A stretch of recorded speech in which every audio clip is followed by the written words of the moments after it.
बलूचिस्तान हुकूमत ने संजीदी कोयला कान हादसे पर कंपनी के खिलाफ कानूनी कार्रवाई का फैसला कर लिया है। चीफ माइंस इंस्पेक्टर का कहना है कि कोल माइंस कंपनी के खिलाफ मुकदमा दर्ज किया जाएगा। उधर संजीदी में रेस्क्यू ऑपरेशन जारी है और अब तक कान में 8 मजदूर फंसे हुए हैं। बलूचिस्तान हुकूमत ने संजीदी कोयला कान हादसे पर कंपनी के खिलाफ कानूनी कार्रवाई का फैसला कर लिया है। तफसीलात जान लेते हैं डॉन न्यूज़ के नुमाइंदे अब्दुल्ला जहरी से। अब्दुल्ला, मुकदमा कब तक दर्ज किया जाएगा कोल माइंस कंपनी के खिलाफ?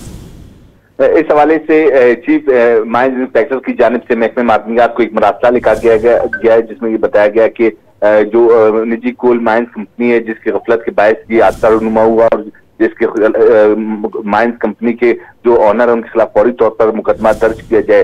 मरासला महकमे को मौसूल हो चुका है। इम्कान ये जाहिर किया जा रहा है कि आइंदा 24 घंटों के दौरान जो कोल माइंस कंपनी के मालिक है उनको नामजद करते हुए कोयटा में एक मुकदमा दर्ज किया जाएगा और कार्रवाई भी अमल में लाई जाएगी। इस हवाले से अगर हम रेस्क्यू ऑपरेशन की बात करें तो 3900 फीट तक रेस्क्यू ऑपरेशन जा चुका है। यही इम्कान जाहिर किया जा रहा है कि आज शाम तक या कल दीगर 8 कारकुनों को भी वहां से रेस्क्यू कर लिया जाएगा। लेकिन उनका ये कहना कब इस वक्त होगा कि वो इस वक्त किस हालत में है, आया उनकी लाशें निकाली जाएंगी या वो बेहोशी की हालत में होंगे। जी।